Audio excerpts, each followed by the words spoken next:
எண்ணிக்கொள்ள செல்லவில்லை. நான் யார்? நபி மூசா அலைஹிஸ்ஸலாம் அவர்கள். என்னை என் சொந்த மக்கள் 2 பாதைகளை மீறினார்கள். அவர்கள் என் உயிரை கொல்ல விரும்பினார்கள். ஆனால் அல்லாஹ் மீட்டான். எனக்கு நீண்ட ஆளுள்ள தந்த நான் யார்?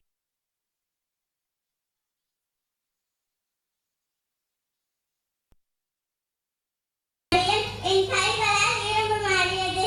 எனக்கு ஒரு தனிப்பட்ட சிற்பாடல்கள் வழங்கப்படுவது. நான் யார்? நபி தாவூத் அலைஹிஸ்ஸலாம் அவர்கள். அஸ்ஸலாமு அலைக்கும் ரஹ்மத்துல்லாஹி தஆலா வபரகாத்துஹு. மாஷா அல்லாஹ். நபிமார்கள் பற்றிய அவர்களுக்கு உரித்தான தனியான அங்கீகாரங்களையும் மிக அழகாக சொல்லிச் சென்ற மாணவிகளின் கல்வியறிவை அல்லாஹ் வளப்படுத்துவானாக. அடுத்ததாக முஹம்மது நபி ஸல்லல்லாஹு அலைஹி வஸல்லம் அவர்களின் செல்ல குழந்தைகளின் திருப்பெயர்களை அழகாக எடுத்துரைக்க வருகிறார். அஸ்ஸலாமு அலைக்கும். எனக்கு இந்த விழாவில் பேசுவதற்காக கொடுக்கப்பட்டுள்ள தலைப்பு நபி அவர்களின் குழந்தைகளின் பேர். பாத்திமா ரலியல்லாஹு அன்ஹா, உம்மு குல்சம் ரலியல்லாஹு அன்ஹா, ஜைனப் ரலியல்லாஹு அன்ஹா, அப்துல்லா ரலியல்லாஹு அன்ஹு, இப்ராஹிம் ரலியல்லாஹு அன்ஹு, ருக்கையா ரலியல்லாஹு அன்ஹா, காசிம் ரலியல்லாஹு அன்ஹு. நபி அவர்களின் பயன்படுத்திய ஒட்டகத்தின் பேர் நால்கத்துல் கஸ்வா. நபி அவர்களின் உடம்பில் எப்போதும் கஸ்தூரி மனம் காண்மனந்து கொண்டன இருக்கும். நபி அவர்களின் நிழல் தரையில் விழாது. அஸ்ஸலாமு அலைக்கும்.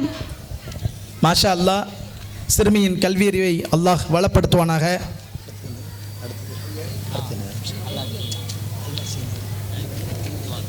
அடுத்ததாக வாழ்வை வளமாக்கும் வல்ல அல்லாஹ்வின் தூய துஆக்களை ஒப்புவிக்க வருகிறார் மாணவி அல் அதீனா.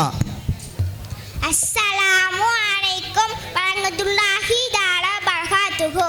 எனக்கு நம் அரசாவில் கொடுக்கப்பட்ட தலைப்பு துஆ மரணம். சாப்பிட ஆரம்பிக்கும் போது ஓதும் துஆ பிஸ்மில்லா.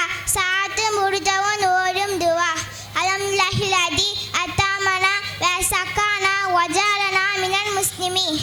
தூங்க செல்லும் முன் ஓதும் துஆ அல்லாஹும்ம பிஸ்மிக அமுது வாக்கியா. தூக்கத்தில் இருந்து எழுந்ததும் ஓதும் துஆ அல்ஹம்துலில்லாஹி அத்தாமனா அல்ஹம்துலில்லாஹி அகியானா பௌத்தமா அமாதானா வலைக்கே நுசூர். தூக்கத்தில் கெட்ட கனவு வந்தால் ஓதும் துஆ அவுது பில்லாஹி மினஷ் ஷைத்தானிர் ரஜீம். அஸ்ஸலாமு அலைக்கும். மாஷா அல்லாஹ். சிறுமியின் இறைவேண்டலை அல்லாஹ் ஏற்றுக்கொள்வானாக. அடுத்ததாக வாழ்வியல் நெறிகளை போதிக்கும் சீரிய ஹதீஸ் ஒன்றை எடுத்துரைக்க வருகிறார்கள் மாணவிகள் ஆயிஷா மற்றும் இமாமா. அஸ்ஸலாமு அலைக்கும் வரஹ்மத்துல்லாஹி வபரகாத்துஹு. எனக்கு இந்த மைசாவில் கொடுக்கப்பட்டுள்ள தலைப்பு அல் குர்ஆன் ஓதுவோம்.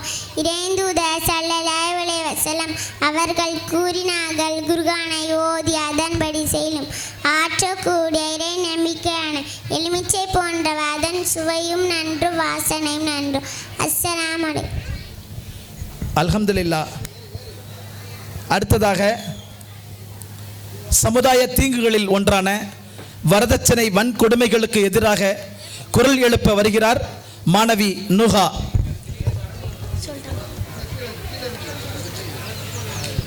السلام عليكم ورحمة الله وبركاته. الحمد لله الذي نحمده ونصلي على رسوله الكريم. أما بعد فقد قال الله تعالى في القرآن العليم وفي القرآن المجيد. أعوذ بالله من الشيطان الرجيم. بسم الله الرحمن الرحيم. எல்லா புகழும் அல்லாஹ்வுக்கே உரியது. சாந்தியம் சமாதானமும் கண்மணி நாயம் ரசூலுல்லாஹி ஸல்லல்லாஹு அலைஹி வஸல்லம் அவர்கள் மீதும் அவர்களின் குடும்பத்தாளர்கள், தோழர்கள் மற்றும் இங்கு அமர்ந்திருக்கக்கூடிய நாம் அனைவர்கள் மீதும் உண்டாகட்டும். ஆமீன். எனக்கு இந்த விழாவில் பேசுவதற்காக கொடுக்கப்பட்டுள்ள தலைப்பு வரதட்சணை வன்கொடுமை. கண்ணியமானவர்களே, வரதட்சணை என்ற பெயரை சொல்வதற்கே நாவு கூசுகிறது. அந்த அளவுக்கு அது ஒரு கடுமையான வார்த்தை. இன்றைக்கு வரதட்சணை இல்லாத திருமணமே கிடையாதுன்னு சொல்ற அளவுக்கு ஒரு கோடி உயிர்கொல்லி நோய் சமுதாயம் முழுக்க பரவுகிறது. வருவதற்கு தட்சணை, அதாவது ஒரு பெண் கணவன் வீட்டிற்கு வருவதற்கு தட்சணை கேட்கிறார்கள். அதுக்கு தான் வரதட்சணை என்று சொல்லப்படுகிறது. இன்றைக்கு வரதட்சணை என்ற பெயரில் 1 லட்சம் 2 லட்சம் 50 சரவன் 100 சரவன் என்று பெண் வீடெடுத்து வாங்கி கசக்கி பிழுக்கக்கூடிய இந்த அவநிலை உலகம் முழுக்க நடந்து கொண்டிருக்கிறது.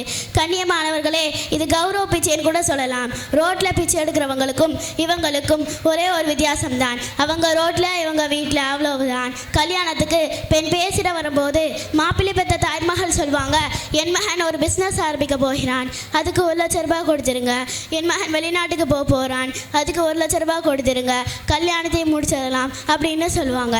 நான் கேட்குறேன், இப்படி ஒரு பெண் வீட்டிலிருந்து கையேந்து பிஸ்னஸ் செய்யணும், அந்த கேடு கெட்ட பிஸ்னஸ் எதுக்கு, அந்த கேடு கெட்ட கல்யாணம் எதுக்கு? சிந்தித்து பார்க்க வேண்டும். இன்றைக்கு பெண் வீட்டிலிருந்து பெட்டி பெட்டியாக வாங்கிக்கிட்டே இருக்கோம். ஆனால் உண்மையில் மூட்டை மூட்டையாக வாங்கி கொடுப்பது நாம தான். ஏன்னா மணப்பெண்ணாக வரக்கூடிய பெண்மணி கண்மணி அது வரைக்கும் கண்ணியமாக வாழ்ந்திருப்பாங்க. ஆனால் நம்ம வீட்டுக்கு வந்த பிறகு நம் துணிகளை துவைக்க வண்ணாத்தே ஆயிறாங்க, நமக்கு உணவுகளை சமைச்சு போகிற சமையல்காரே ஆயிறாங்க, நம் வீட்டை சுத்தம் செய்ய வேலைக்காரே ஆயிறாங்க, நம்ம குழந்தைகளை கவனிக்க ஆயாவே ஆயிறாங்க. இதுக்கெல்லாம் நாம் எத்தனை லட்சத்தை கொடுக்க போகிறோம்? அதை விட மேலும் 10 மாதம் சுமந்து வேதனையை அனுபவிச்சு செத்து பழச்சி தன் ரத்தத்தை பாலாக கொடுக்கிற தியாகிக்கு நாம் எத்தனை லட்சத்தை கொடுக்க போகிறோம்? அதையெல்லாம் கொஞ்சம் கூட நினச்சி பார்க்காம அவங்கள்ட்ட எந்திரிக்கு பிரிங்கி சாப்பிட்றோமே, கொஞ்சம் கூட வெக்கப்பட வேண்டாமா? சிந்தித்து பார்க்க வேண்டும். இன்றைக்கு எத்தனையோ பெண்மணிகள் தற்கொலை செய்கிறாங்க, எத்தனையோ பெண்மணிகள் திருமணம் வயசு அடைஞ்சி வரன் கிடைக்காம திருமணம் முடிக்காம கண்ணீர் வடிச்சிட்டு இருக்காங்க. எத்தனையோ பெற்றோர்கள் குமருக்கு உதவி செய்யுங்க அப்படின்னு சொல்லி வீடு வீடாக யாசம் செய்கிறாங்க. இன்னும் எத்தனையோ பெண்மணிகள் தங்கள் சொந்த வீட்டை விட்டு மகளை கட்டி கொடுத்து நடுத்தருக்கு வந்திருக்காங்க. இந்த சாபம் எல்லாம் யாருக்கு? கொஞ்சம் கூட நினச்சி பார்க்காம இருக்கோமே, நமக்கு தானே. சிந்தித்து பார்க்க வேண்டும். பெண்களது அவர்கள் மகரை கூவியலாக கொள்ளுங்க என்று அல்லாஹ் கூறினார்.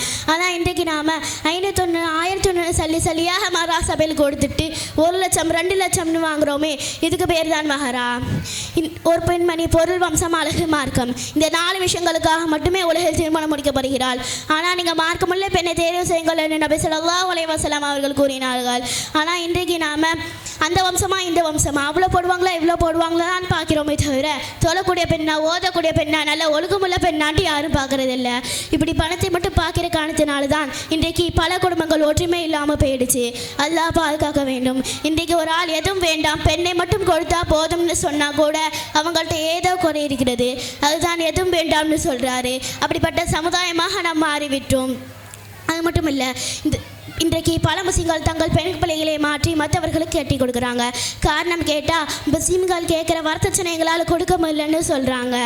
அது மட்டும் இல்லை, இந்த விபச்சாரருக்கு துணை போகிற எல்லாம் பதில் சொல்லி ஆகணும் என்பதை நாம் மறந்துடக்கூடாது. எனவே கண்ணியமானவர்களே, இனியாவது இந்த வரதட்சணை என்று கொடி பார்த்திருவோம். இன்ஷா அல்லாஹ் நான் எனது திருமணத்தில் ஒரு பைசா கூட வாங்க மாட்டேன் என்று முடிவு செய்து விட்டேன். முடிந்தவரை அதிகமாக கொடுத்து திருமணம் முடிப்பேன் என்று முடிவு செய்து விட்டேன். இளைஞர்களை நீங்களே முடிவு செய்யுங்கள்.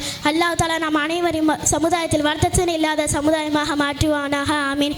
வாஹிது தவானா அல்ஹம்துலில்லாஹி ரப்பில் ஆலமீன். அஸ்ஸலாமு அலைக்கும் வரஹ்மத்துல்லாஹி வபரகாத்துஹு. அல்ஹம்துலில்லாஹ். மிக குறுகிய நேரத்தில் பெரிய தகவல்களை இங்கே அள்ளித்தந்த மாணவியின் கல்வியறிவை அல்லாஹ் விரிவு செய்வானாக. அடுத்ததாக இஸ்லாமிய அடிப்படைகளை திடப்படுத்தும் கேள்வி பதில் நிகழ்ச்சியை தொகுத்து வழங்க வருகை தருகின்றனர் மாணவியர் ஹனியா ஃபாத்திமா மற்றும் சஃபியா.